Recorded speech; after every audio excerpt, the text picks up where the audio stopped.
Marker. Stand by. Background action. Yeah. Action! Okay, hang on.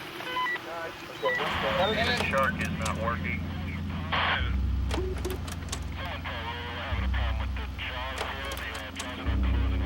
We need you. Shark is not working.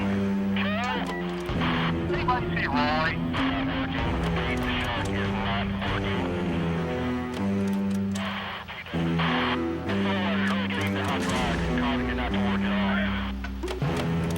Let's try this again. Okay, rolling.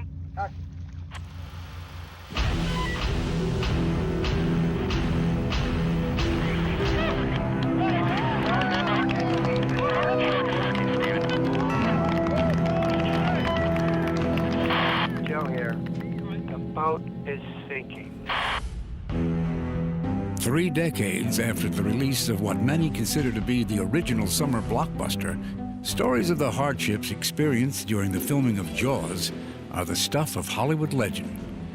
It filled me up with stories that I could dine out on for 35 years. If I wanted to, I could just hold back any but the stories from Jaws. Through accounts like Carl Gottlieb's The Jaws Log and numerous television documentaries, multitudes of movie buffs are familiar with those famous tales of the shark not working. We're all groping in the dark for a way to tell the story because the shark wasn't working. It kept breaking down. It is as if God created the devil and gave him jaws. Jaws, one of Hollywood's little movies that couldn't, emerged as a record-shattering box office juggernaut, then an Oscar contender, and today stands as a critically acclaimed, enduring classic that after all this time shows no sign of losing its bite. What we are dealing with here is a perfect engine, an eating machine. Michael, did you hear your father? Out of the water now! If you open the beaches on the 4th of July, it's like ringing the dinner bell. This shark, swallow you whole. My heart was beating so fast. I didn't know as an adult I could get that scared anymore. One thing, it's a real thing, not a monster from outer space. Sharks are real. The film sparked a pop cultural obsession with sharks and heightened public awareness of real-life shark attacks. And though numerous copycat pictures have come and gone, Jaws still remains that singular cinematic experience that keeps bathers close to the shore. The movie itself is what first put the terror into me. Every time you felt a bit of seaweed brush your foot, you would have been thinking about it. But I still get a little nervous in water, being like, is there a shark in here? Not only did it impact the way movies are made and marketed, but it maintains a legacy kept alive by legions of fans, artists, and even successful filmmakers who cite this picture as a defining life experience, helping to make them who they are today. Anyone who's around my age, who's in this movie business, always kind of cites Jaws as like the first movie that made them want to get into movies. It's therefore no wonder that after 30 years, the shark is indeed still working.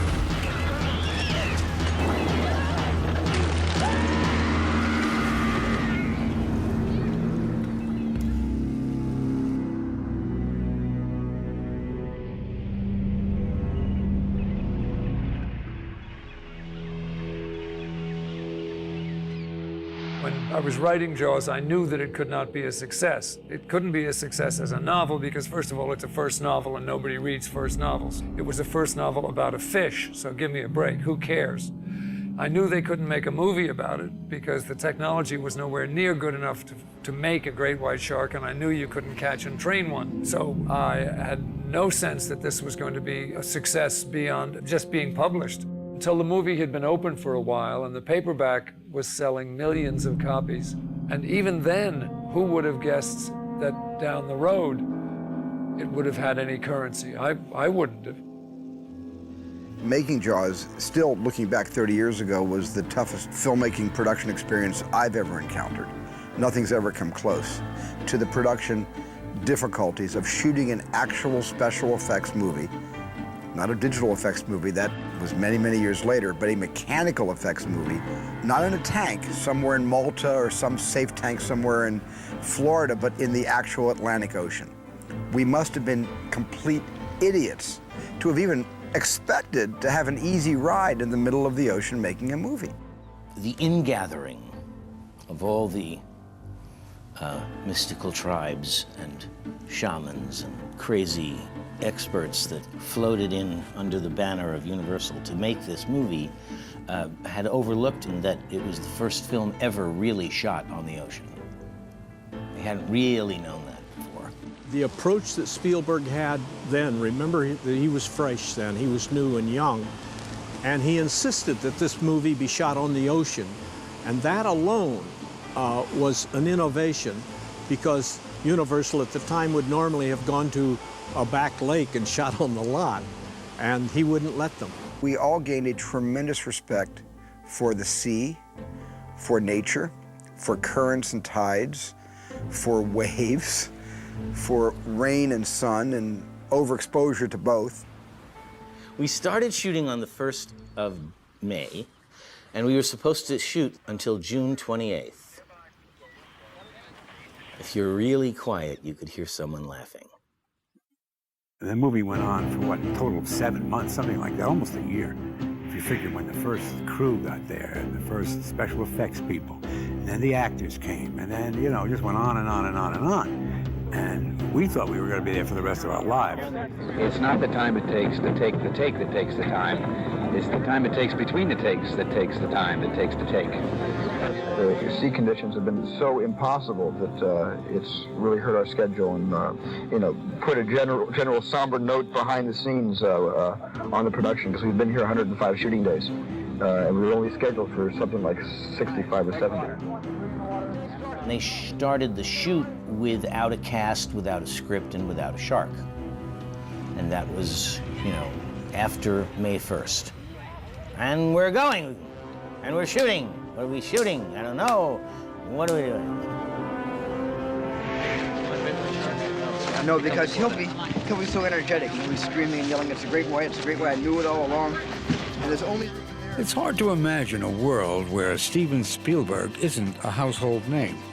But in 1974, it was viewed by some as a roll of the dice to put the weight of such a mammoth project on the shoulders of a 27-year-old relative newcomer, a director who had only just completed work on his first theatrical release, The Sugar Land Express. I remember a reporter one time asking me, "Mr. Zanuck, are you trying to enhance this young director's career?" And I said, "No, just the opposite. I'm trying to enhance my career." Probably nobody else in the world knew at that time, better than I, who was every day on the Sugar Land Express, how good this guy was and how he could tell a story. Steven Spielberg storyboarded the actual scenes and then shot them. And the studio production department wanted to know every storyboard there was. They didn't know every storyboard there was. We had a bunch of them that we never told them about that we'd sneak and shoot. It was a guerrilla movie. I like to think of it as a big independent movie masquerading as a big studio movie. It was the film's title monster, a 12-ton hydraulic shark that would become affectionately known as Bruce, that plagued Spielberg and the Jaws production team with their most daunting set of complications. Once the idea was set that we were going to build it, then we had to determine the size. And I was working off of a scale model of my research of a shark that was about 12.5 feet. And so I just doubled it because I felt that as the sharks got bigger, they got girthier and they weren't so attractive. So I figured a 25-foot shark would be the proper size. Don Chandler was a studio sculptor. He started on the outside, a big clay model. We were going to make a mold. And so we were making the skeleton out of chromoly tubing, both things at once, and hoping that they would fit together perfectly, which they did. My part that they gave me mostly was the cosmetics of the thing and the skin and the looks of it and all that. And when something mechanical would break in the shark and the shark's head would turn clear over, of course it would rip, and then they bring it back to me and say fix it. Then we'd have to patch the whole shark. Veteran effects supervisor Bob Matty, who had created the famous squid from Disney's 20,000 Leagues Under the Sea, was mastermind of the shark's mechanical workings. Bob Matty, my mentor, is the greatest guy in the world. He loved what he did. I just fell in right behind Bob. He was like my hero. There was never, ever a down day. I mean, he was pretty much tireless, and he always looked at the upside. It was a good thing, too, as Matty and his team promptly discovered that Jaws would produce technical challenges unlike any movie previously attempted by Hollywood. The condition of the shark was the ultimate story. The shark didn't work. What do you do when your lead actor, which is this 12-ton marvel, is recalcitrant? Well, like any recalcitrant actor, you shoot around him or her. Not that a recalcitrant shark was always to blame for setbacks during the shoot. For a Hollywood film crew with little or no maritime experience, finding their sea legs didn't always come easily. It didn't take long for one thing to become perfectly clear. Making Jaws, whether by land or sea or foam, would be no day at the beach. We were starting to shoot all of the land scenes and running out of them very quickly. And Carl Gottlieb and Roy, David and Dick, the producers, Steven, myself, and Verna Fields and her son would meet every day at Steven's bungalow and try to make sense of the next day's work or the days after. With no shark to shoot and an ever-inflating budget, they made the very most of these meetings. The logistical setbacks allowed Spielberg and his actors to become a little repertory company, free to invent and improvise. The thing I remember most is Steven, obviously, allowing the actors to ad-lib, because a lot of this was ad-lib. You want to get drunk and fool around, they eat coffee, I mean, all these dead doll's eyes. That's my favorite. I think that's one of the things that was so extraordinary. The scene with the little boy at the table, after Brody's had a particularly hard day, we were in between shots, and I was at the, I was like this at the table, and then that little kid was like this. We started with our hands underneath our chin. Then he'd do this, and I'd do that. And I went, and he went. And he made a monster face, and I kind of went like that. And I went out to the kitchen in the house. I said to Steven, come here, watch this. And I went through all the motions, and the little guy went, copied right after me. He said, okay, and he brought the camera in, and we did that scene. Get out of here. With the summer season fully upon them, frustration began to mount amidst the already exhausted crew, as discouraging reports of the film's malfunctioning antagonist continued to spread across the island. It was, if not the first movie with the radio mics, it was the first one that I was aware of that had all these radio mics all over the island. So every day, you could hear this. The shark is not working, repeat. The shark is not working, repeat. The shark is not working. And that was the constant refrain, because every time they tried to test the shark, it would come up like, or its eye would fall out. I have a saying in films that film companies import their problems. They don't find them where they go.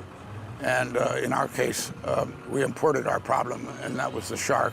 And we didn't have enough testing time. And on Bob Matty's behalf, if we had given him the 15 weeks that it took to work the bugs out of the shark, it would have worked on cue. We were pioneers, and that's the best word I can think of, because nobody had ever taken on the Atlantic Ocean in small boats. No one had ever worked with a mechanical shark of the sophistication of ours. We struggled like mad, but the end justified the means. Then one day you heard this. The shark is working. Repeat. The shark is working. Repeat. The shark. What you see in the finished picture is practically every frame of usable footage of the shark. And down. Rip it off. One more time. Shark comes up, bites at the mast, snaps 2 or 3 times, shaking the head, but always working his way into the mast. Okay, start it. Okay, Roy, action. Bring it in, bring it in. And the last shot, before we all went back to Long Beach for another month of shooting in California, was going to be the shot of the shark blowing up. And we were rigging the shark to blow up and blow scrib and all kinds of stuff up into the air. And they were loading it. And finally the sun went down and I'm shooting high speed. And I said, Steven, they're not ready and I can't shoot high speed. Steven said, you shoot it in the morning. Steven went to the airport, got on the airplane. He was already packed and left the island. He was ready to go. I said, goodbye, I'm going back to LA. And I got into a motorboat and sped back to the mainland. Steven and I were on a flight back to LA, and I said, so how was the last shot? You know, they blow up the... He said, they're doing it right now. I said, they're doing it right now, why aren't you there? He goes, and I said, Steven? He said something like, well, he got word, he knew that they were gonna throw him in, so he decided to just skip out and not do the last shot. Not do the last blowing up shot. Yeah, not do that one. Which became, by the way, a tradition of Steven's. He never would do the last shot of his movies because he thought the crew was always gonna do something. And he probably was right. Had I been on his crew, I would have. But it's become a tradition that Steven never shoots his last shot. One day, I'm gonna use this information.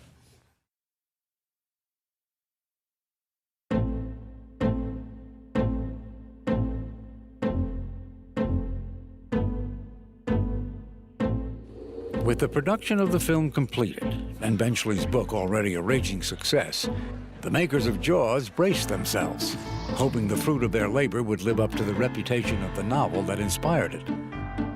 Little did they realize that their fish story was about to change the face of Hollywood.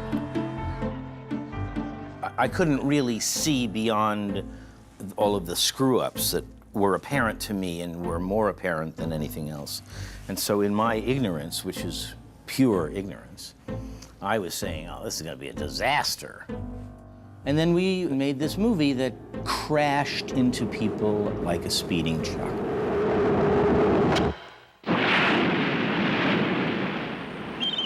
The book had become a bestseller while we were shooting the picture, but still no one had any thought or even dared to think that it would become what it became. Part of it is that it was overambitious for the budget, that the technology was not there, that they had to, use parts of their brain that, that you don't normally have to unless you're in desperate mode. And when an artist is pushed like that, amazing, one-of-a-kind things happen. That's what happened in Jaws. It was just an extraordinary, a perfect creative storm. Who knew? Who knew? But it's like all of these phenomenons, they just happen. If you planned it, it would never be a phenomenon. Roy Scheider, Robert The Shaw. film's groundbreaking ad campaign was highly instrumental in its initial box office success. I think Jaws affected filmmaking in a lot of ways. I think that's when they first started using television to really advertise movies, so it made this huge opening and everybody went out to see it. And the anticipation was unbelievable. Unbelievable. No one had ever anticipated a movie much like that I remember. I mean, it really did create this sensation around the planet of, all right, here it comes. There is a creature alive today who has survived millions of years of evolution. Underscoring the TV spots and theatrical trailers for Jaws was the familiar but ominous voice talent of character actor and voice artist Percy Rodriguez. they had an idea of doing a very high, horrifying delivery, which I disagreed with. And we discussed it, and finally they came around to the idea that I had in mind, that we would do it at a more level, devastating presentation, rather than trying to ride over this terrifying visual that they had. I felt that I should go underneath it and let the visual sell. It is as if God created the devil and gave him jaws. The level of advertising was very high-pitched, and afterward they had people afraid to go in the water for years, you know, and I like to think that I contributed to that fear. See it before you go swimming.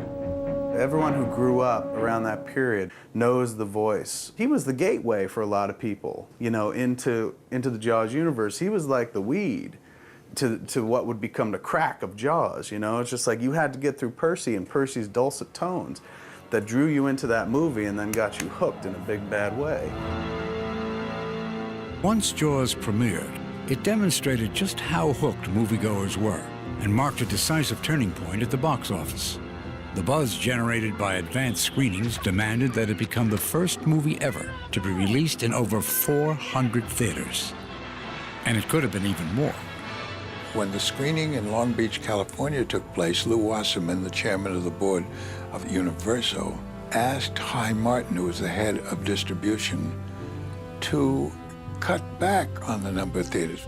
Hy said, we've set a record. We've got 600 theaters. Ever since the Dallas preview, I cannot stop the phone from ringing. And Lew said, cut it in half. And everybody was kind of stunned. Cut it in half. Why? He said, I want people in Palm Springs, California, to have to come to Los Angeles to see the movie. I don't think we thought that we were releasing a, quote, event movie. We thought we had a very successful movie. We thought they should be waiting to see it. My colleague Lew Wasserman always thought that the best advertising was people standing in line. Lew said, I wanted this to be something that you couldn't get into. He wasn't interested in just taking the weekend. He wanted to take the summer, and we took the summer. When you opened in 400 theaters, it was different. You could play all summer, and if you looked at the grosses were constant. Smoking loge is sold out, seats downstairs in the first 7 rows only.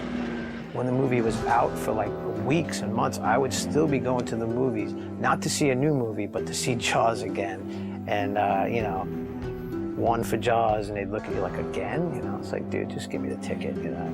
They began to see that the film could become an event and a marketing phenomenon. Of course, nowadays, it's the marketing of a film is more important than the film itself. And I think we can attribute a lot of that to the success of Jaws.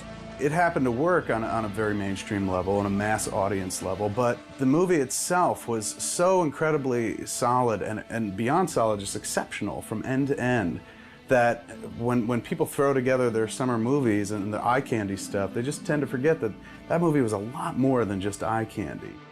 Although it is credited with having started the syndrome of summer blockbusters and mindless movies and all that stuff, the fact is that Jaws, and I think many critics will agree, was a fine movie of that genre, which was very rare. Jaws. Only The Exorcist could be compared with Jaws. A stunningly effective thriller sending shivers of terror down the spine. The most perfectly constructed horror story of our times. As terrifying an adventure as has ever been put on the screen. Wonderful movie making from start to finish. Destined to become a classic. Given its monstrous success and critical acclaim, Jaws was roundly expected to receive the lion's share of Oscar nominations for that year, including Best Director for Steven Spielberg. But unfortunately, those high expectations came up short. And oh, I didn't get it. I didn't get it. I wasn't nominated. I got beaten out by Fellini. Jaws did get the nomination for Best Picture. Well, it's about time. But it was in light of this that some in the industry thought it scandalous that Steven would be overlooked for Best Director. Who made the picture? Somebody's mother? The director. This man made Jaws. Are you kidding? Who's kidding who around here? It's the biggest disappointment for me of the whole Oscars. I thought Steven did a brilliant job directing Jaws, and I have no idea what happened. It's the one thing that I cannot comprehend yet in my head, how a Best Picture can be nominated, and yet the director, who is basically responsible for it, does not get the nomination. But for the 27-year-old wunderkind director, there was no choice but to take his lumps. I'm suffering enough. All right, we're suffering No more, with I'm you. suffering. We're suffering. Cancel my day. Although Jaws did not receive the Oscar for Best Picture, it did bring home awards for its remaining 3 nominations: Best Sound, Best Editing, and Best Musical Score. Throughout the rest of the year, Jaws continued to reel in numerous other industry awards, even as the record books were being rewritten. In hindsight, one wonders if the Academy would rethink overlooking Spielberg's masterful work on Jaws if they knew then what they certainly know now.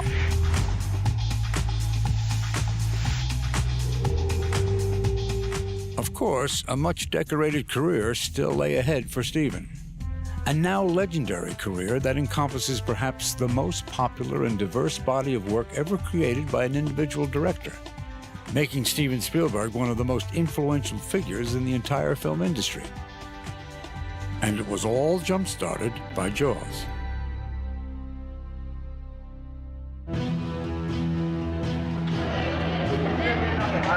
Audience fascination with Jaws was by no means limited to the U.S. Shortly after its domestic release, Jaws swam its way into theaters across the globe, and moviegoers couldn't get enough. The biggest thing I remember about Jaws is traveling around the world, promoting it. And whether it was in South Africa or Australia or Latin America, every culture in the world embraced Jaws. Peter Benchley's book, which was the start of it all, was a sensation. Somehow the idea of this creature attacking mankind caught on everywhere. I've been to many places in the world, and Jaws has reached almost every place I've ever been. At first I thought maybe we'll do okay in cities near great bodies of water. But it turned out that some of our best business were in tremendous desert countries. I think the reason it went around the world so quickly was that you don't even need dialogue. I mean, you just see the situation there, and your own primal fear about something you can't see into is enough to hold your interest in that movie. It's a Universal movie, not just Universal Studios, but it really has a global impact. I really think it works like a silent movie. You're responding to the visuals instinctively in a visceral way.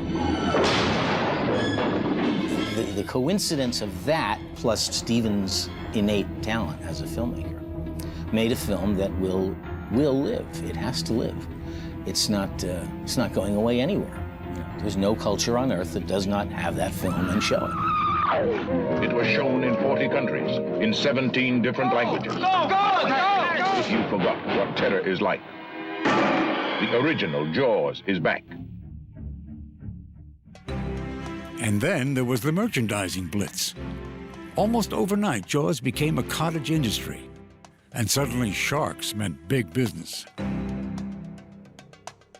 When we realized what we had, merchandising was licking their lips, and it just was such an easy one to merchandise.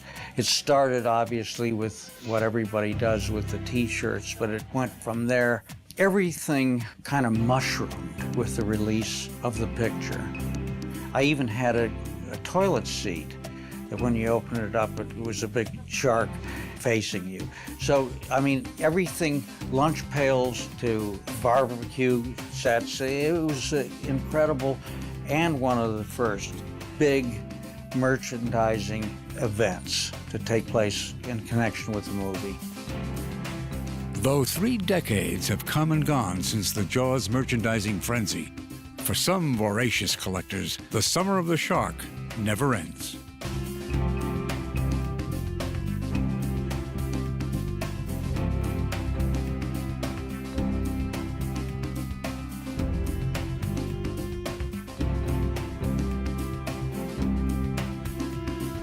In recent years, the picture's enduring popularity has seen a resurgence of Jaws-related paraphernalia, from children's toys to high-end collectibles to video games.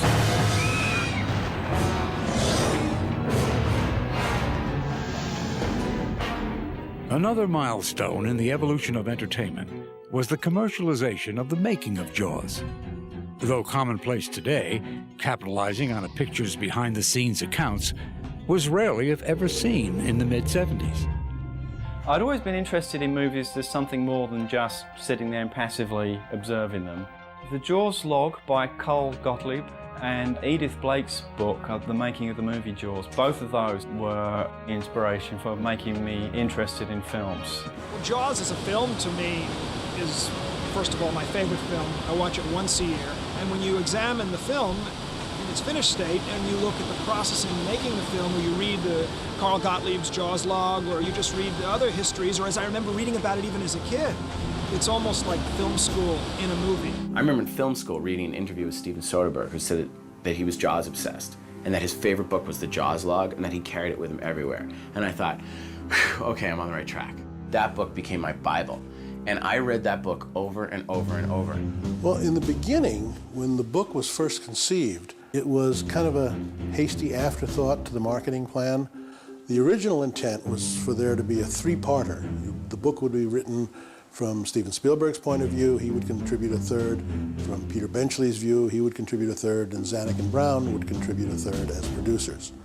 And as we got closer and closer to the release date, it became evident that nobody was going to be able to write their third. I had already agreed with Steven to kind of ghostwrite or author his third of it from what I knew, because we had shared a house and I knew what Steven's perspective on the movie was. So then nobody was available. Steven was immersed in post-production. Zanuck and Brown were on to something else. So they said to me, kind of at the end of March, can you do a book by, the end of May? And with the, the folly of youth, I said, yeah, I can write a book that quickly. So I wrote the book in a very short time, probably less than a month. And the original paperback got favorable reviews, and the word of mouth was terrific, and the book went through 17 printings and sold a couple of million copies. And then, of course, many years later, Laurent Bouzereau did his behind-the-scenes documentary on the same subject matter. Universal came out with what they called the Signature Series back in the Laserdisc days. And the Jaws box set that included the Laurent Bouzereau documentary was something that every Jaws fan just had to have. They went out and bought Laserdisc players just so they could have that documentary.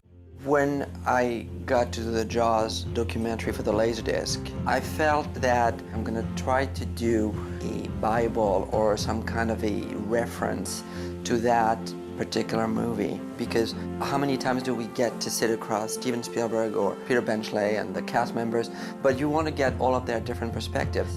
And I think for the true fans, you're just looking at those people as if they were talking to you.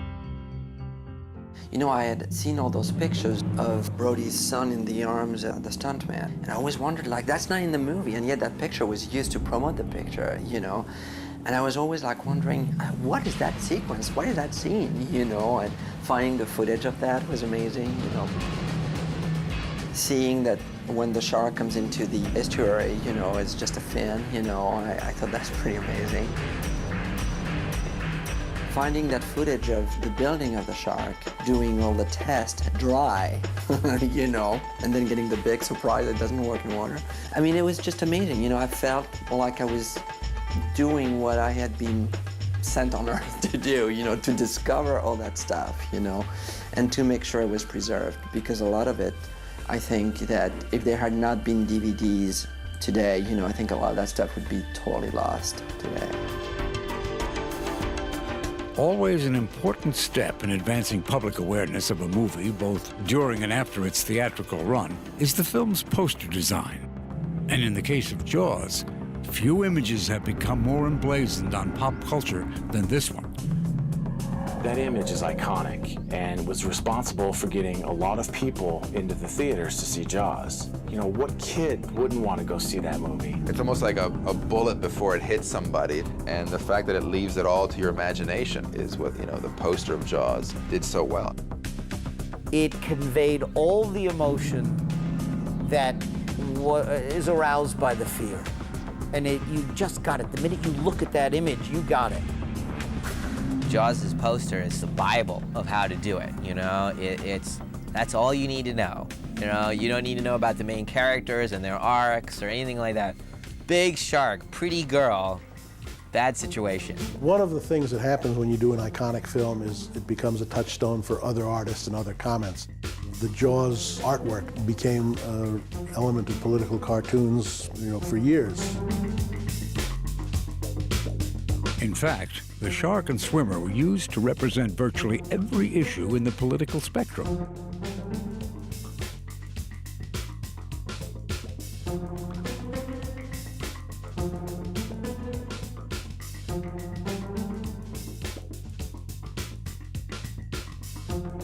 And it wasn't just politics getting in on the action. Over the years, even up to this day, the Jaws motif has served as fodder for a variety of more offbeat applications.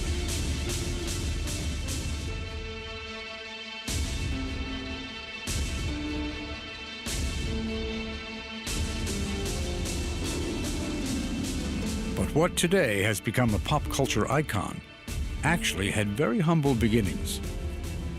The art of the swimmer, swimming above the great white shark, originated on the cover of the paperback edition of Peter Benchley's novel, Jaws, published by Bantam Books. And Oscar Distel, who was the chairman of the company, always regretted that he didn't sell it to us. He could have sold us the artwork, but he gave it to us as a publicity thing, so I kid him about it to this day.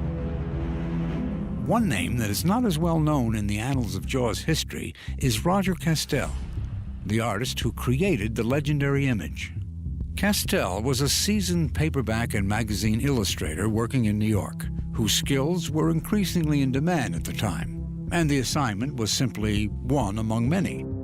Oscar Distel said, "Have I got a great book for you? You'll love it. You can read it over the weekend." They felt the hardcover version wouldn't work on the paperback. I did a very rough sketch, and they said, "That's great, just make the shark realistic and bigger. Make him very much bigger." I had gone to the Museum of Natural History, and I had my camera with me, and I said, "Do you have a shark exhibit in the building?" And she said, "Yes, they do." But it was all down, and they were refurbishing. They were cleaning them. All the sharks were laying on easels. They're plaster, and so I had my camera with me. I knew what position I wanted the shark in, and this is the great white that they had laying on an easel being, I guess they were dusting it, and that's what I worked from. The girl was photographed in the studio in New York. She was a great model. I used her for Good Housekeeping painting and asked if she would stay another half hour and just swim for this paperback. Told her Jaws. I don't think anyone knew what Jaws was then. But she was swimming on a stool. Last summer, I was painting in the studio, and my grandson Luke came in and he says, "Grandpa, did you ever do a Mona Lisa?" And he's 7. That really threw me. And I thought, and I said, "I don't think I've done the Mona Lisa, Luke." And he said, "Well, the shark will just have to be your Mona Lisa."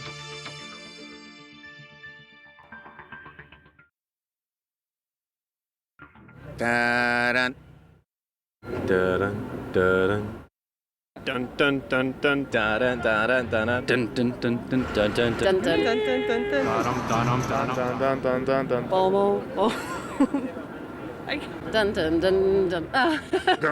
No. Did I say that right? Dun dun dun dun dun. Dun, dun, dun, dun, dun, dun. The theme song, Jaws, that's the first expression that comes to my mind. It just sticks in there, you know what I mean? I think Jaws was the first film that I did where I was really crazy about the film. I thought it was a marvelous film. So I remember the first day I played, Steven said, what do we do for the shark? And I just played an octave E on the piano and then E and then F and repeated them and accelerated them and so on. And he said something like, you think that'll work? You gotta be kidding, it's so simple. All he did was bump, bump, bump, bump, bump. And Steven said, that's all? And John said, yeah, that's it.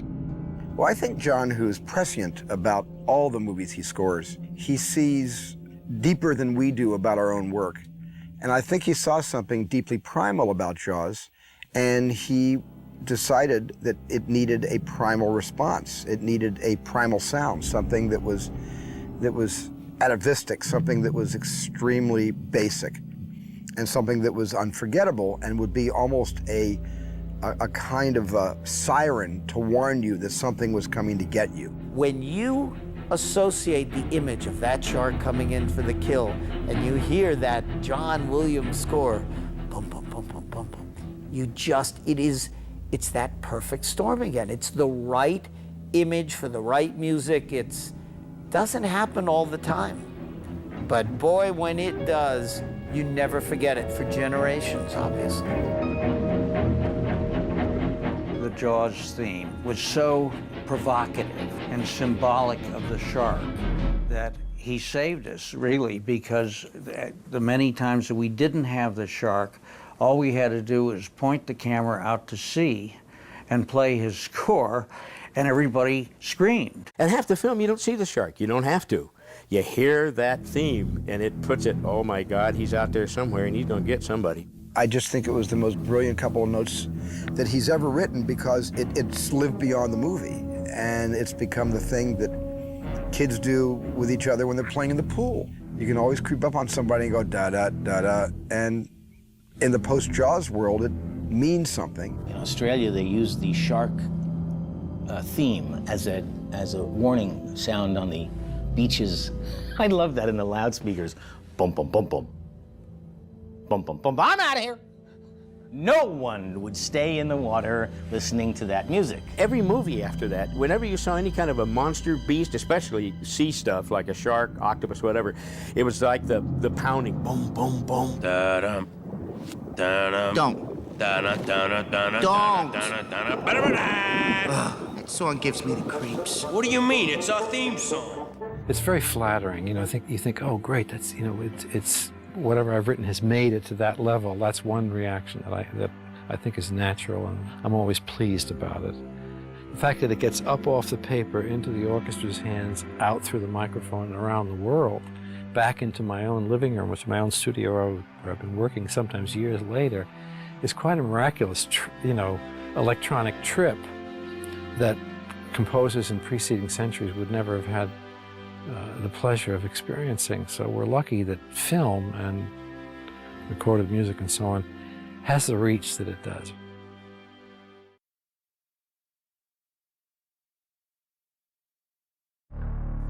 While the digital effects revolution, which took hold in the early 90s, promised to offer filmmakers tremendous creative freedom, the legacy of Jaws reminds us that being unable to show everything you want really can be a blessing in disguise. We complained about the shark not being able to perform because it couldn't. It was never ready. That was what saved us. That was the artistry of the film. If Jaws never existed, except in the year 2005, I would have had the digital tools to have much more of the shark in the movie. Therefore, I would have ruined much more of the movie. Had we been able to computerize a shark, a lot of the wonderful elements of the picture, like the barrels, would never have been thought of. That was an idea that came during the production, and out of frustration of not having the shark, we didn't have anything else to shoot. In the very first scene, with the girl being pulled back and forth, this shark was supposed to be there in the picture at that time. We only showed it later because we didn't have it earlier. They began Jaws in the opening scene by not seeing the shark, and I think it was more terrifying. Not seeing something, I really believe, is more terrifying, because visually you're all right with it. But if your imagination runs wild then it can be anything.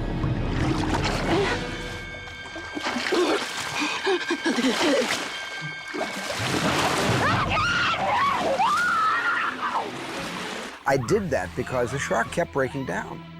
And today, a digital shark would not break down. There'd be some nice interactive water explosions to marry the digital shark with the actual water. That's all it would be. There would not have been a full-size shark, or probably even any segment of the shark in a 2005 Jaws today, and therefore the film would have been only half as effective. So I was saved by the breakdown in technology 30 years ago. I think if I'm correct about this, it was 55 minutes into the movie before you actually saw the shark.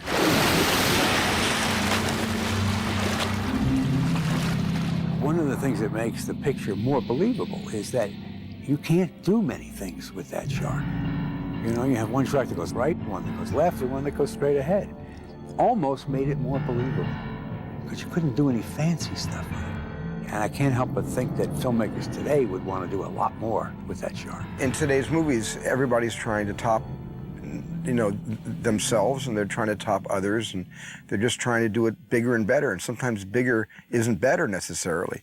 Sometimes bigger is too much. It's hard to create something new that surprises people. This day and age, they've seen so much already. There's so many movies now. What's great about that, I think the expectations for what a movie could be weren't what they are today. So you have a great movie like that come out back then, and it just floored people.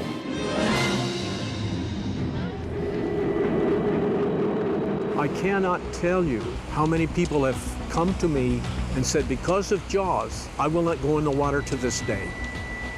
It is staggering. Come on in the water! Take it easy, take it easy. I mean, Jaws essentially did for swimming what the movie Psycho did for showering in motel rooms. The shower scene in Psycho, where women especially weren't taking showers, I didn't go in the ocean after Jaws. I was at the beach one day, and a woman came over to me, and she had her little child in hand. He was about 5 years old, and he was crying. And she said, "Are you Steven Spielberg?" And I said, "Yes, I am." And she began screaming at me with a very thick New York accent, "You tell him it's safe to go out there. You tell him it's safe to go out there. Look at him, look what you've done to him." And this kid was crying his eyes out, you know. And I said, "What happened?" She said, "My husband showed him Jaws, and now look, he won't go into the water. You tell him it's okay, you tell him it's all make-believe." And she gave me such a piece of her mind. I sat the boy down, I looked him in the eye, and I couldn't lie to him. It is dangerous out there. I couldn't just say to him, "Yes, go out there, go out beyond the waves," you know? It's all psychological. You yell barracuda. Everybody says, huh? What? You yell shark. We've got a panic on our hands on the 4th of July.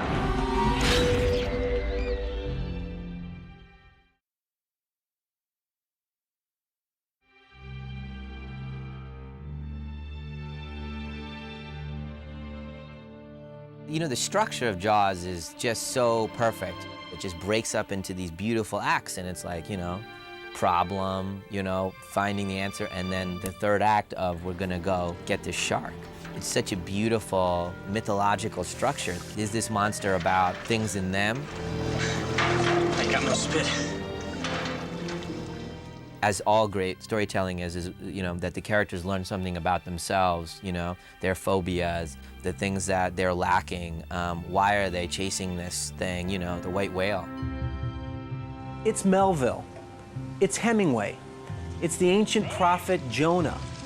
These are the mythological parallels that bubble up from below the surface in Jaws that make it a timeless classic, that make it last long, long after the technological aspects of the film are old hat. It's a very classic, you know, hero's journey kind of a story if you subscribe to the myth-making nature of screenwriting.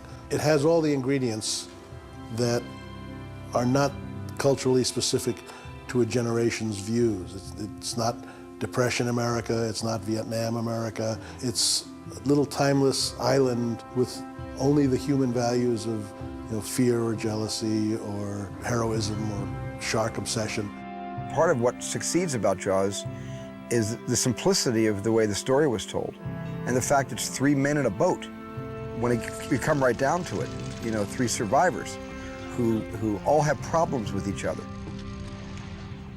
You got city hands, Mr. Hooper. Been counting money all your life. All right. Hey, I don't need this. I don't need this working class hero crap. They have huge personal issues with each other, but those are all cast aside as they have to become partners in order to help each other live and get through the experience. And the shark becomes less important than those 3 characters. And I have to give Peter Benchley total credit for that. That was in the book. The characters in Jaws are composites, all of them are. I, in Jaws, am 2 people. I am Hooper from the environmental point of view. I am the guy who says he doesn't want to hurt you, he just wants to eat you. On the other hand, I'm also the character of Brody in that every book I've written has been an everyman kind of book of what if. What would happen if a normal Joe gets himself into a position that is way beyond his capacity to handle it. And here's Brody, who doesn't swim, who's never been in the ocean in his life, who's a retired New York City policeman, who's out in the boondocks, and suddenly he's cast into having to be a seaman. This is ridiculous. After watching a stumble bum like Brody, you know, save his neck by just doing what almost anybody would do in a situation. You get a gun, you get out of the boat, you try to save yourself, you get up on the mast, you shoot the thing, you know, you do what you have to do. So much so that you feel like you have done it. Everybody sitting in the audience did it, because I certainly did not show any courageous aspect of myself up to that point. And the characters drive you so forward that by the time the shark is, you know, flapping its mouth, jumping onto the boat, all you can think of is, Quint, get your feet away from its mouth. Just kick it, get it away. Stab it, get it away. Oh, no. Ah, shit. Ah. You've got the family unit in the first half of the film, the Brodies, very, very personable family that you just, right away you love them when they wake up in the morning and you're there with them. They're in the yard, not too far from the car. How's that? Like you're from New York. I always said that the characters in the movie would just reminded me of, like, you know, relatives. That's how I felt I knew them. He had such a great handle on depicting suburban, middle-class, everyday American life. And what he put up there was almost documentary-like. I mean, it was just so real. One of the things that Jaws did that I wish movies still did more of is invade a community and use actual locals in the movie. It brings the movie to life in such a real way. Islander Lee Fierro, who portrayed the grieving mother of doomed Alex Kintner, still lives on the Vineyard today. Her now infamous confrontation scene with Chief Martin Brody has become a favorite sequence among Jaws fans. Chief Brody? Yes? It's been accurately recorded that she had to slap the chief many, many times in order to get just the right take. Little did she know then that her slapping days had just begun. How many times have I been asked to slap somebody? I've never counted them, and so I can't tell you, but it happens a lot, and it is mostly young men. I do it to please the fans, but last year I decided that is it. I've slapped my last slap. Meeting Steve Spielberg was a wonderful memory. He asked me if I could improvise, and I said, yes, I can. And so we did. Shari Rhodes, the casting director, and I improvised the beach scene. But I had simply been told, keep my son out of the water, so that's what I was doing. And Steve stopped me and said, Lee, you gotta let him go in the water or we don't have a movie. They had a raft that was cut in half, and they take my raft away, and they put this half a raft over this. It was like that round that they filled up with blood and all this stuff. He goes, now lie on the half a raft on top of this, and it's gonna blow up. When it blows up, go underwater and stay under there as long as you can. So you're 12 years old lying on this, and it's saying, it's full of blood, they're saying it's gonna blow up. And it's like, I'm lying there, and all of a sudden, this thing blows up, and there's blood's going up all over the place in your face. And I just went underwater, You hear, cut, okay, your leg was out of the water, and they had to it took like over an hour for all the blood to clear out of the water before they could do it again. I get to go inside one of these warm little dressing rooms. My friends were all freezing cold outside, but I screwed up, so I get to go stay warm. And after about 4 times of doing this, they finally said, no, we're gonna try this a different way. And if you notice in the movie, I go up and down. It's like, because these guys in the wetsuits they grabbed me and they were pulling me under, lifting me up, and then they pulled me under and gave me their air. And that's how they finally did it. They gave up on, a 12-year-old kid trying to do it on his own. For the insert shot needed of Bruce biting down on little Alex, the dangers of interacting with a multi-ton mechanical shark required that Jeffrey be replaced with a stunt double. In this case, a common store mannequin, and a female one at that. It was to be one of the very last shots done on the Vineyard. Steven Spielberg had already departed the island, and filming was left in the capable hands of Joe Alce and the second unit. In true Jaws fashion, the scene proved extremely difficult to coordinate. But in the end, the shot would provide audiences with the now famous frightening first glimpse of Bruce.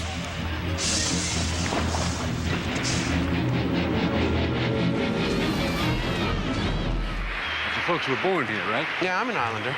Vineyard native Jonathan Filley, who played Tom Cassidy in the film, parlayed his one and only acting job into a solid career in the motion picture industry. I had done a lot of acting in high school and really thought that I wanted to pursue an acting career. And there I was on the Vineyard and saw an ad in the paper they wanted extras for Jaws. So I sent in a snapshot of me at the beach the summer before with some friends and circled that's me, and they cast me. There was so much stuff there they didn't need that was shot. I was in and out of the production and around it quite a bit. There's a piece in the picture where this guy is complaining to the chief that, Chief, the kids are karate chopping my fences. But, of course, they didn't need the actual coverage of the kids karate chopping fences.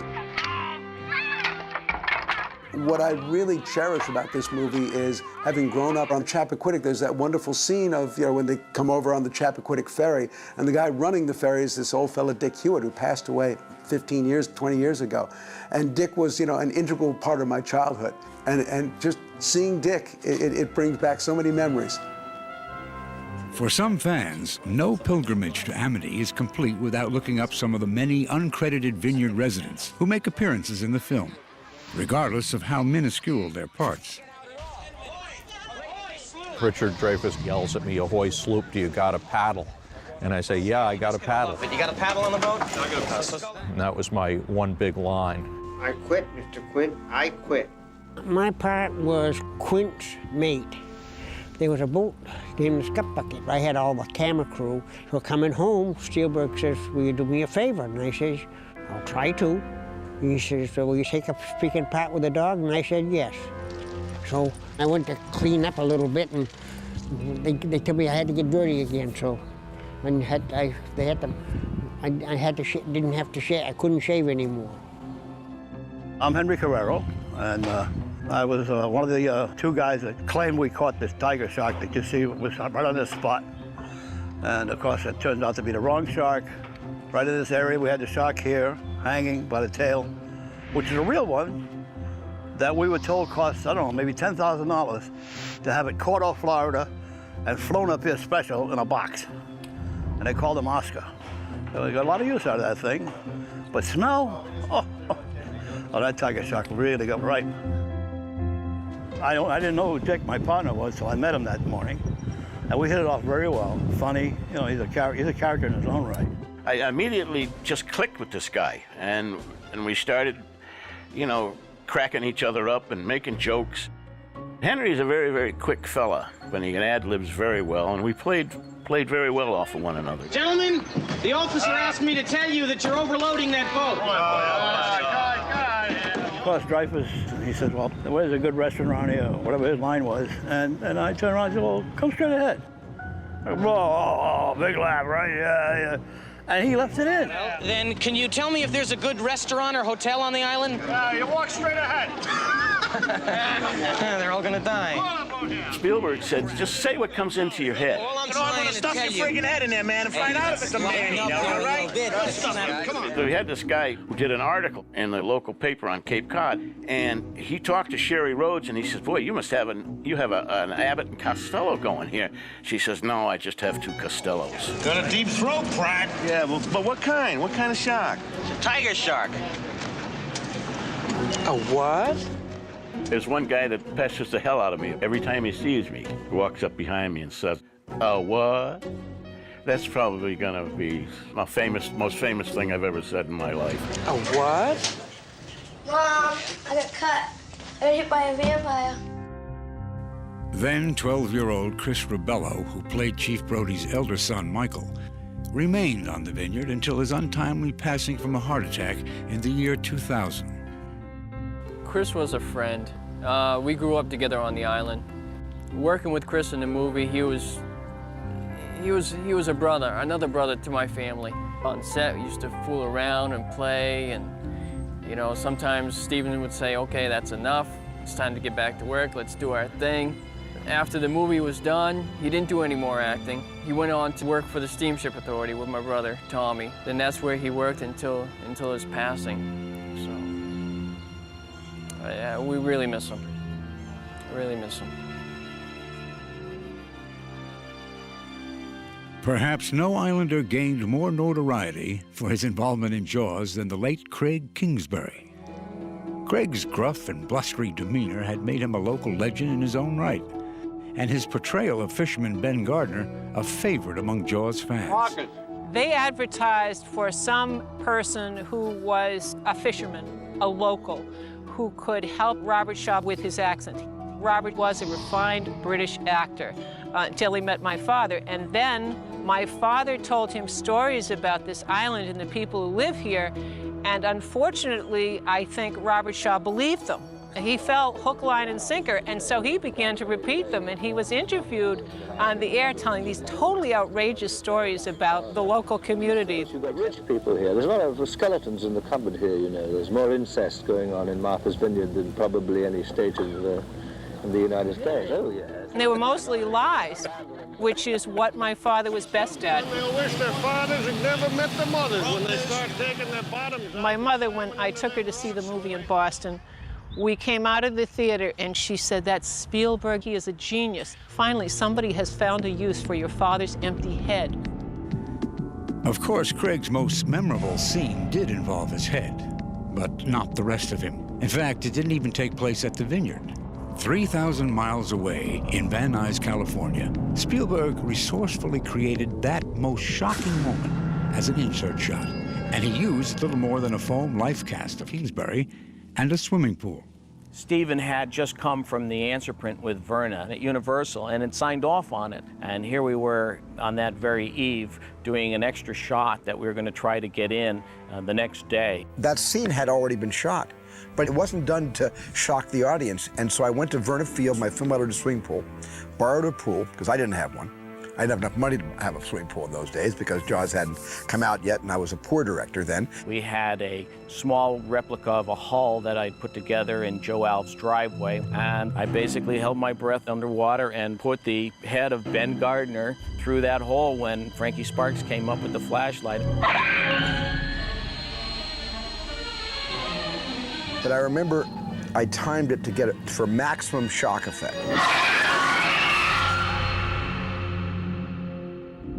This is the pool where Steven Spielberg filmed the Ben Gardner sequence. Very and that famous. was done right here. Scary, scary moment. What was the most satisfying edit you did in Jaws? The most satisfying edit, I have to say, was the face coming out of the boat, because when I went to that preview and that audience just went 6 feet off their seats and let out this incredible scream, that was really satisfying. When we found this place, it was still full of her reels just sitting there, but it was amazing treasure to find. These are some footlockers that we found at the house. These came back from Martha's Vineyard, from the shoot there, and you can see Verna Field's editorial Jaws on the cover of this one. And inside there's several film reels of Verna's work still kept in these boxes here. This is full of different films that she made. Yeah, she had set up her editing facility here and edited all of her films in this building right here. It's kind of cool that this humble, simple room is where one of the greatest movies ever was put together. What are we looking for? Well, we're looking for a nice place to show that Quint refuses to slow down the boat.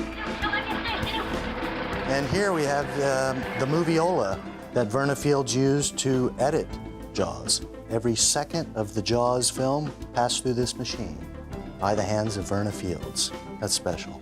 Doesn't look very pretty now, but maybe someday it will again. Verna and I worked in her pool house, you know, shoulder to shoulder for a long time on that moviola. And Verna did a great job with her biorhythms, creating a biorhythm for Jaws that was just the right kind of tautness, like a violin string, play a very, very high note.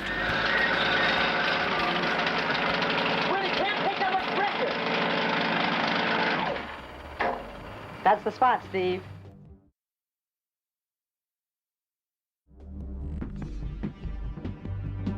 My husband tells me you're in Sharks. Excuse me. Well, yes, I've never heard it quite put that way, but yes, I am. I love sharks. Yeah, I love them. I love them. I think the fascination with sharks comes from many things. One, they are the last surviving predator that poses a genuine threat to man in an environment in which he chooses to go. E.O. Wilson said, "We don't just fear our predators, we are transfixed by them, prone to weave stories and fables, because fascination breeds preparedness, and preparedness survival. In a deeply tribal sense," he said, "we love our monsters." I believe that worldwide, young children, all male children at least, have a fascination with either sharks or dinosaurs. And in my case, I was able to grow up around here in Nantucket where sharks were in proliferation, so I was able to fix my fascination on sharks. One couple whose fixed fascination led to their preeminence in the field of great white shark research was husband and wife team Ron and Valerie Taylor of Australia. Their combined experience throughout the 60s and 70s documenting these elusive animals made them the perfect fit for the Jaws creative team. They were commissioned to shoot live shark footage for the picture's climactic cage sequence. The assignment would prove to be almost as harrowing as anything in the film itself. I told them that there's a problem because our sharks, on average, are only about 13 feet in length, and yet your mechanical shark is 26 feet in length. And they said, well, there's no problem. We'll send you a small man and small cages. We built a scaled-down cage, and we tried a dummy, and that didn't work. So we found a small person that said that they could scuba dive. Carl wasn't an experienced diver, so we gave him an introduction to diving just down on the waterfront and took him out to Dangerous Reef. And when he saw his first great white shark, he was terrified. But to give him his credit, Carl actually did get into the cage with these great big, dangerous-looking great white sharks swimming around. Dangerous-looking because we had put a lot of bait in the water to attract them to our cages. Joe Wells came into my office one day with his hand behind his back, and he said, "Bill, we've screwed up." And he held up the tanks that had been miniaturized. He said, "The little guy only has 8 minutes of air." What we were not thinking is that a small person still sucks up as much air as a large person, and the tanks were very small. So immediately when he sort of panicked, he sucked up all the air out of the tank. Carl was very reluctant. He was afraid, very afraid. The production manager was calling out to him to get in the cage, and he was very slow about it. And just as he was about to climb in, a large shark tried to swim over it and got its head stuck in the bridle. And of course it was trapped, and it went crazy. And the tail went into the back part of the little boat and tore out all the hydraulic cables that took fuel and fluid to the motors. And it started to run across the deck, and as it did that, the tail flicked Carl's face. And Carl just stood there, and then he looked up and he said, "Is that my blood?" And it was actually the the hydraulic fluid, and we never got him in the water again. If Carl had been in that cage, he would have lost his life. There wasn't much I could have done to get over there. The shark was still tangled and thrashing around it, tangled in the cage on the bottom. Carl would have been in there and drowned. So his reluctance saved his life.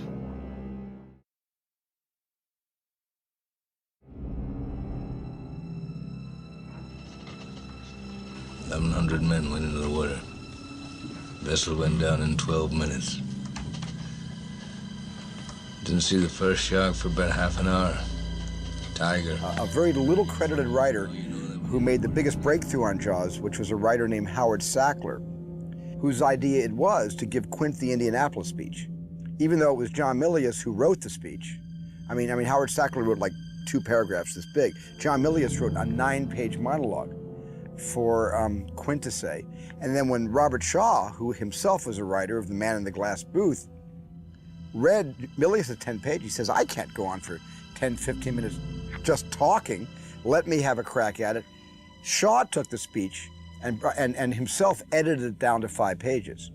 And that was the whole evolution of how that speech was told. But it did come from the mind of Howard Sackler, who remembered the actual Indianapolis incident and suggested that Quint, that become a Rosetta Stone for Quint's entire character. Steven thought, oh my God, that's the whole impetus, that's the whole spine of Quint. He's not really just crazy, but he has a case out for these sharks. You know, by the end of that first dawn,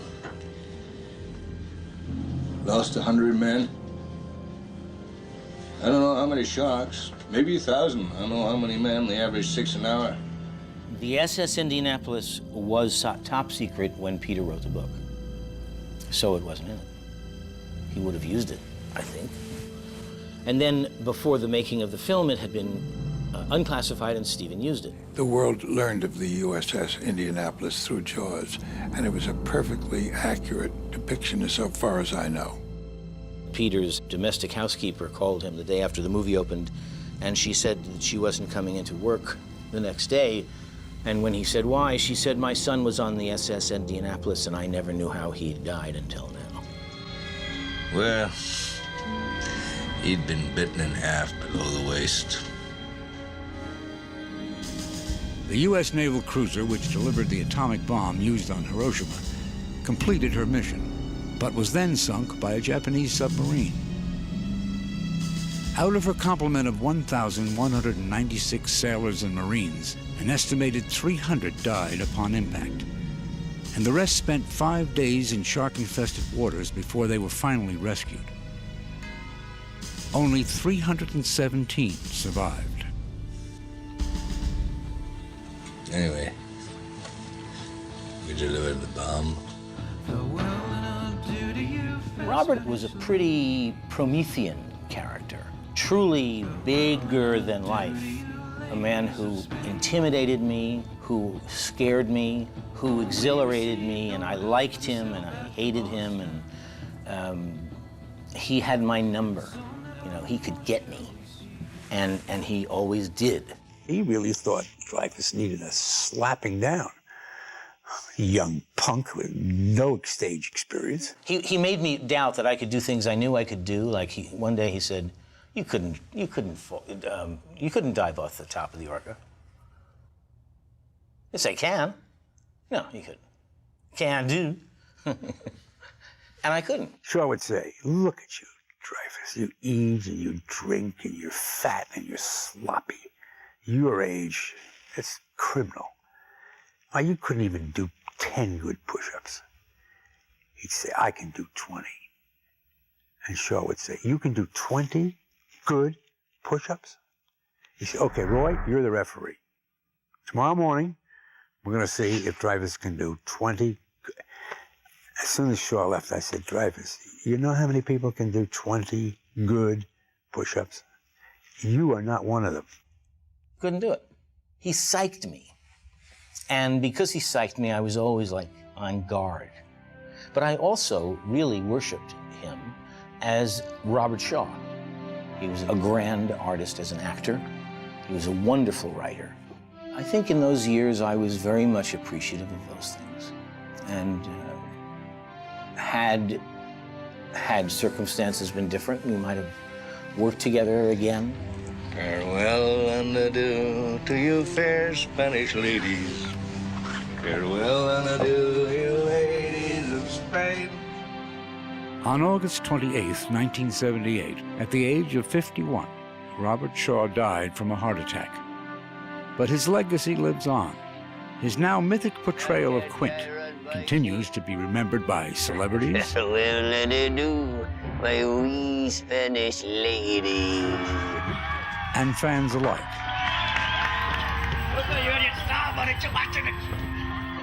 Bad fish. Well, like going down the pond and chasing bluegills and tamacats. This shark can swallow you whole.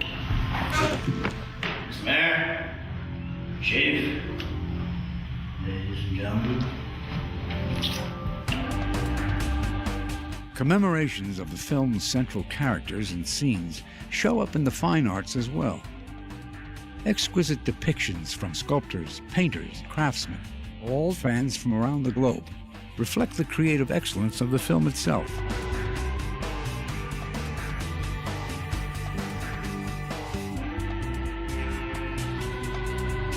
I have a tremendous appreciation for fans of Jaws that understand it even better than I do, that have spent more time with it. Having, sites out there like JawsMovie.com, it confirms your identity to a generation that doesn't believe anything's real if it's not on the net. I love and appreciate the fact that the fans get it and get not only get it as a cultural phenomenon, but they get the ingredients and how the ingredients were mixed and how they were combined to fashion this entertainment. And I really love the fans for being so insightful.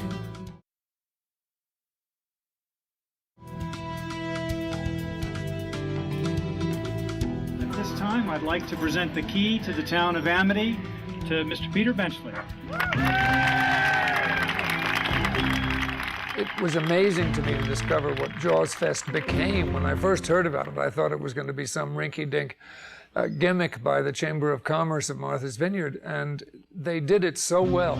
It brought, well, I guess 2,000-3,000 people from all over the world. I was enormously impressed. This is the first time we've all been standing together, and that includes the making of the movie 30 years ago. There was no wrap party. We never were all in the same place at the same time until now, so this is a more historic moment than you can imagine, and we thank you for it. So much interest in this movie. I had no idea that it had this national and international attention, and this is the Star Trek convention for people who love the movie Jaws. Is that $3,000 bounty on the shark in cash or check? You yell shark, and we've got a panic on our hands on the 4th of July. Chief, Polly sent me to find you. There's a bunch of Boy Scouts on April Bay doing the last room for the merit pageant. People come from all over the world, from Dublin and Edinburgh and New Zealand and Australia, and it's just stunning. I think that to me really shows like the bones and the fan base of the movie. Like 30 years on is an achievement to have us all together. Oh yeah, I saw that. I've got one at home. A much larger version of it. Much larger. We're here to see the big shark, take some pictures. You can literally fit in there. He will literally swallow you whole.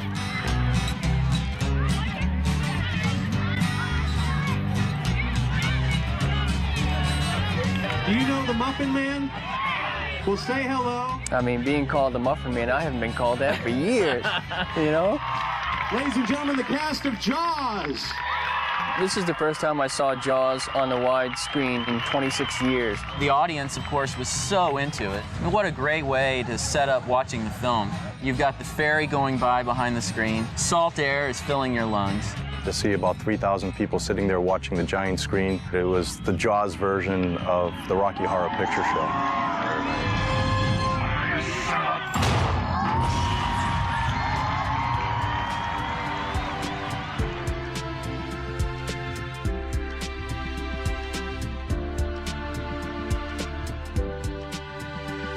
Jaws is really unique in the way that it was filmed in this specific place. I mean, other movies are filmed on all kinds of obscure locations. Most people don't have a clue where they were filmed.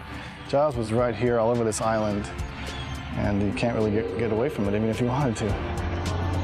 Coming up on the left, you'll see the house that was used for the Brody residence in the film. It belonged to a... If you wanted to go see a film location, things change and houses get painted, and most of the time they're even on a soundstage. Well, with Jaws, you can take a ferry ride and you'll step off the ferry and you are in Amity. It has really not changed in 30 years.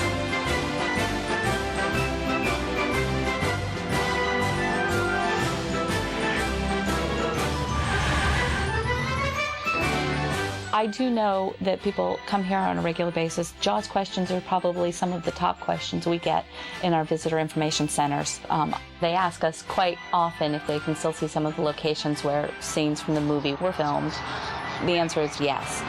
Some of the scenes include South Beach, where the opening bonfire was done, Amity Town Hall, which is actually Edgartown Town Hall, right on Main Street in Edgartown. Also the Chappaquiddick Ferry. Is a very small ferry that takes you between Edgartown and its island, which is Chappaquiddick. At the Grange Hall in West Tisbury, the Jaws Fest Behind the Screens exhibit is drawing hundreds of islanders and fans. Contributed by private collectors, these artifacts of Jaws have returned to the island for the first time in decades. Prop collecting has become really big business in recent years, thanks to the internet. It's easy for people to find props from recent films all over the place. It's very difficult to find props from classic films, especially a film like Jaws. I got into Jaws probably when I was about 5 years old. One of the first props I ever had was a harpoon gun. And if you're 5 years old and you have the harpoon gun, of course you need the barrels and the tank, and the list goes on and on. Spent 30 years of my life tracking this stuff down, and I think I did a pretty good job, considering I found out that I probably have one of the largest collections in the world.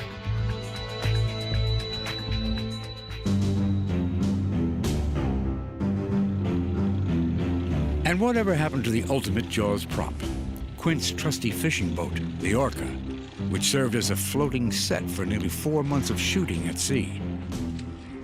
Well, I had a good souvenir. I had the Orca for a while. I had the Orca shipped back to Universal Studios. We put it on the tour in the back lot, and every once in a while I go up my little electric cart and I'd visit the Orca by myself, look around, make sure no tourists around, nobody could see me, and I would just sit inside the pilot house, or I would sit in one of the cabins, or I'd walk down those few steps to where all the life jackets were just hanging, dripping when the boat began to sink. And I would just kind of reminisce and kind of give thanks that that movie sort of launched my career. But I would go there alone and spend time on it and didn't tell anybody. Then one day I went for one of my, about 6 months later, I went for another journey back in time, down memory lane. The boat was gone. And I called up the head of the back lot and I said, what happened to the Orca? He said, well, it was just rotting there. So we took an axe and took a couple of chainsaws and we cut it up for timber and we shipped it out. And I went nuts. I feel very bad about all the things I said to that poor man who took my phone call, but I was just beside myself that they had destroyed this piece of wood, originally called the Warlock, by the way. It was a real boat called the Warlock, and we painted that over. That's a weird omen, and called it the Orca. And the fact that the boat was no longer in existence, it had died, you know, and it was just the strangest feeling for me. But in a way, it was good for me, because it cut the umbilical cord that was joining me to some of my worst memories about filming that movie. And it kind of freed me when they broke the boat into many pieces. But I did recover both twin screws. I got the propeller blades back, and I got the pilot wheel. The Orca is a cast member, and what a lot of people don't realize is that Joe Alves built an exact replica on pontoons, which was affectionately called the Orca 2. The Orca 2, a fiberglass stunt double that was designed to sink and reemerge on command, has remained on the Vineyard. Islander and Jaws boat wrangler Lynn Murphy has kept her on a shoreline in Menemsha since filming completed. When they clean up after a movie, they got to pick up their junk and clear it out. They said, well, we got to get rid of this stuff. So I bought the Orca. I looked it over, and there was lumber and things in the special effects barge, and I wasn't sure just exactly how I was going to use it at the time, but I wasn't going to let it go to the dump. Yeah, you can see the mechanism that was under the Orca. You see all that? That was never a boat. It was never a bottom. The Orca 2's resting site has served as sort of a holy grail destination for fans who have made pilgrimages to the Vineyard throughout the years. Unfortunately, 3 decades of weather, tide, and souvenir hunters have stripped the boat down to little more than its fiberglass hull. People started to realize what all this stuff was, and over the years there'd be a porthole missing, and we had several of the balsa wood sterns, and they'd disappear, and then the flying bridge came off, and so on and so forth. As if the sand wasn't bad enough, guys, I got pricker bushes now. I'm a real fan, huh? Trespassing is forbidden, and the marshy terrain surrounding it is quite hazardous. But none of that has deterred the more tenacious and adventurous fans from seeking to get an up-close look. But I watched this boat sink more times than I could tell you. It's kind of nice to see it, but we got to get out of here. This is private property. Explain what we're doing here. I am one of 3 complete idiots out here freezing all the night looking for the Orca 2. This is it. Look at this thing. Today, virtually nothing remains of the Orca 2. This is the end of the Orca, and this is the only thing that we have left of her. We decided we'd take her home before she was all gone. They were selling her for $100 a 6-inch square on eBay. Finally, whatever became of Bruce himself? All of the mechanical sharks used for Jaws were returned to the back lot of Universal Studios in Hollywood, where they were stored and eventually succumbed to the elements. Throughout the span of the Jaws franchise, there have been 4 distinct incarnations of the mechanical shark, each one aiming to improve on looks and functionality over its predecessor. But for the truest fans, it is the original, with its trademark jowls, that remains the only true embodiment of Jaws. What happens is we needed a hinge. So you've got this sort of jowl kind of thing that happens, which I sort of hate it, you know, but I guess Jaws fans love it, you know. I guess the shark had a character that people got familiar with. Though he's been replaced by a dissimilar shark in recent years, Universal Studios Hollywood once showcased this casting from the original Bruce mold as a photo op for visitors to the park. Today, he remains the last copy from that mold, but has since been relegated to a junkyard in the San Fernando Valley.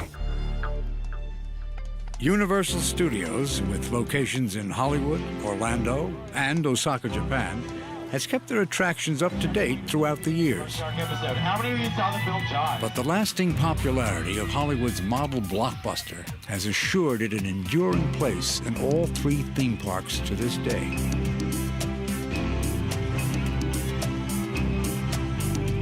Our shark, which has been here since the mid-70s, you know, works a heck of a lot better than the shark in the movie ever worked.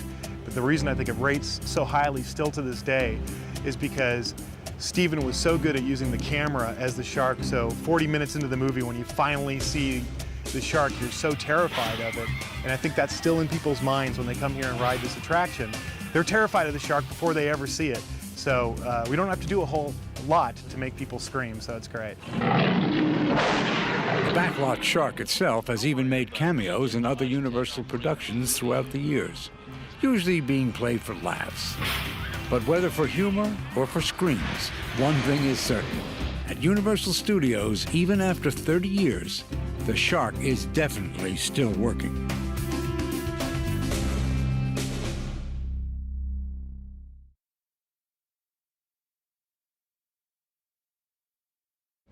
For a brief moment in time, life seemed to imitate art, as the waters of Martha's Vineyard once again hosted the presence of a great white.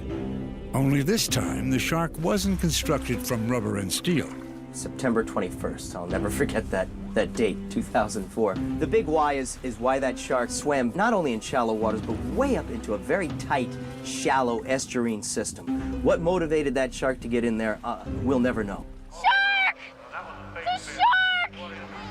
When the great white surfaced in Jaws, Amity Island had to call in Richard Dreyfuss as ichthyologist Matt Hooper. Matt Hooper, I'm from the Oceanographic Institute. But the Vineyard has its own resident shark expert in Greg Skomal of the Massachusetts Division of Marine Fisheries. So many differences between 1975 and 2004, and that's the fact that instead of all the townspeople going out and trying to kill it with dynamite explosives and shotguns, spear guns, you name it, the public kind of embraced this animal. And the cry I got that far outweighed the negative was this positive, quit messing around and save that shark. Robbie, over the head fast. That we can learn to be concerned for this animal that Jaws taught us to dread and get past that mythology, to look behind the jaws and look at this wild animal that's in need of help and draw on our humanity to rescue it, I think is a step in the right direction. And that step is no small one.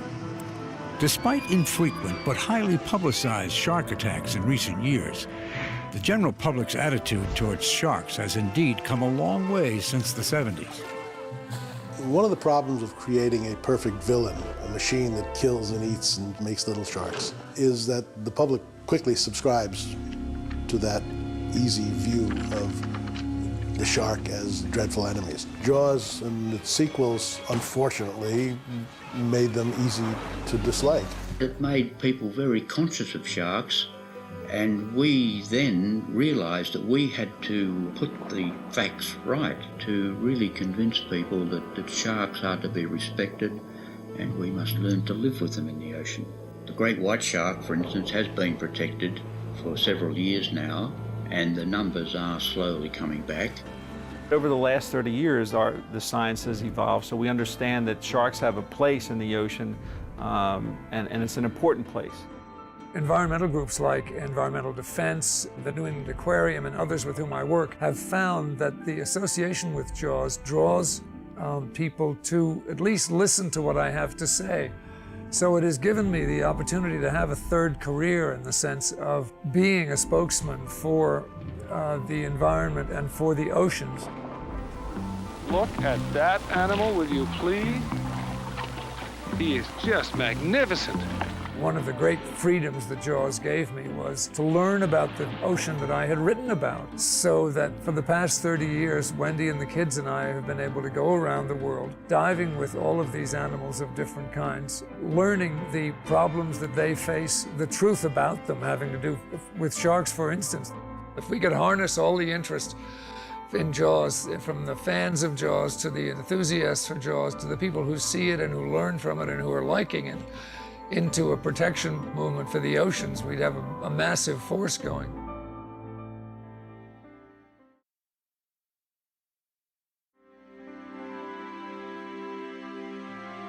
The gilt-edged bite of Jaws on so many of today's pop culture artisans speaks powerfully to the stamina of this single film.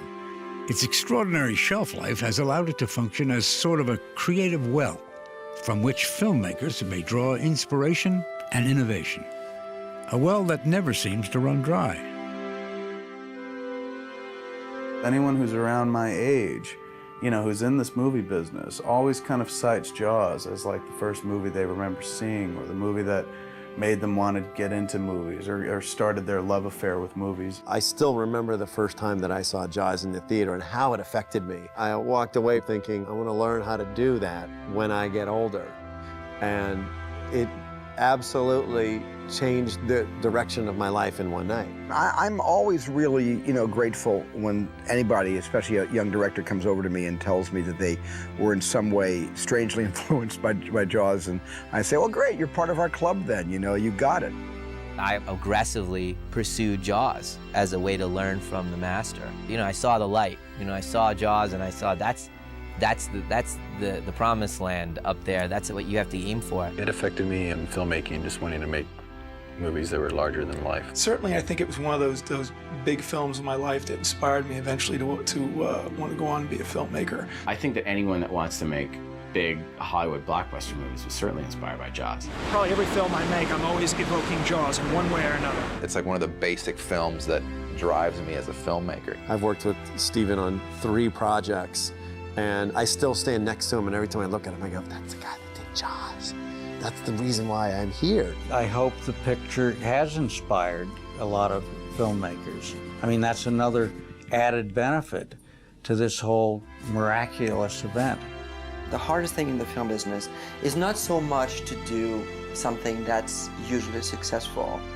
Harder than that is to create something that has longevity. There have been a lot of great pictures made, but one of the tests is the test of time. The fact that that film and the music that went with it lingers in people's minds is a lot of things. I mean, it's a great compliment to me and to Steven Spielberg and the people that wrote it and acted it and all of that. It's quite an amazing thing for an actor who was really an insignificant player in the scheme of things to have a lifelong tale of a fishtail behind me. Those first instincts that David and I had when we read the manuscript by Peter Benchley proved correct. And it feels good to know that it's lasted all this time.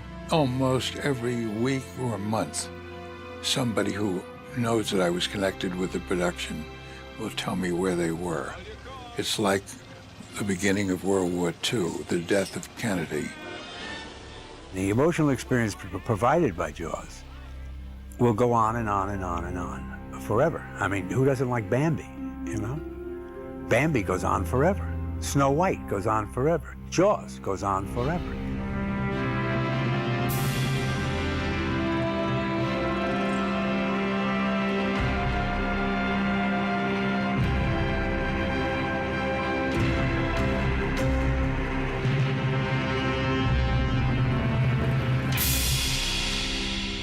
I certainly think that all of us went through a survival adventure together, the entire crew and cast and myself. And I have very, very good memories in many respects to the making of Jaws, but I have many more bad memories. Memories that still haunt my nightmares, still wake me up sweating. But the bottom line is I'm grateful because I went through a kind of baptism of water. And I came out of it not only alive, which was my main goal in getting through Jaws, was to come out of it in one piece, but I came out of it with a career. And I will forever be grateful to, no matter what I tell you about those nightmares, to the fact that the dream from the nightmare was that I got a chance to make any movie I wanted to make, and that has continued to this day. Time will only tell, when Jaws will fade from the collective memory. But I think as long as there are sharks in the sea, and as long as there are oceans and bodies of water, as long as there are kids with imagination who like to torture and scare each other, Jaws is going to be probably around for a long time.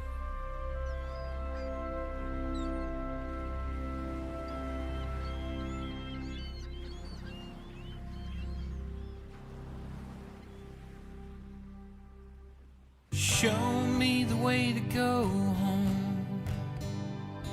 I'm tired, I wanna go to bed.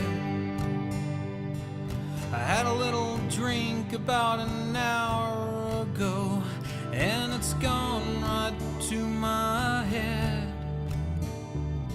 Wherever I may roam,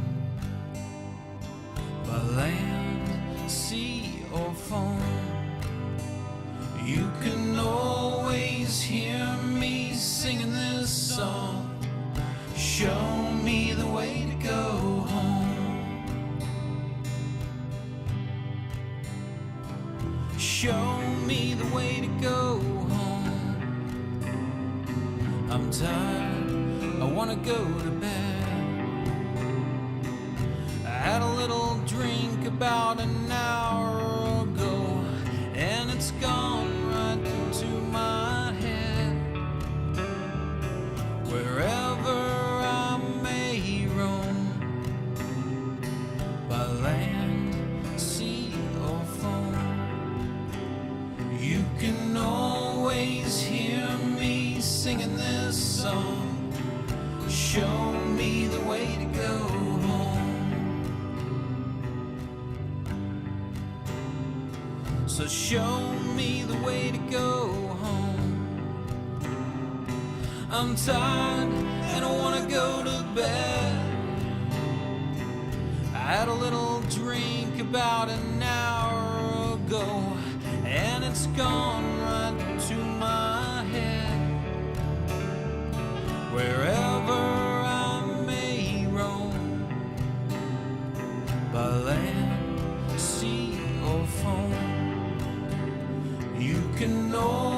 always hear me singing this song. Show me the way to go home.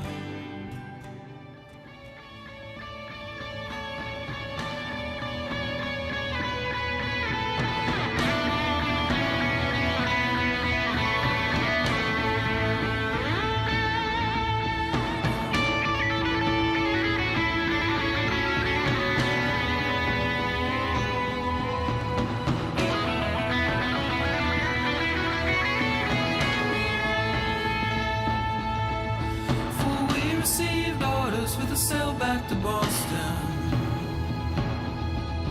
and so never more shall we see you again, and so never more shall we see you again, and so never more shall we see you again.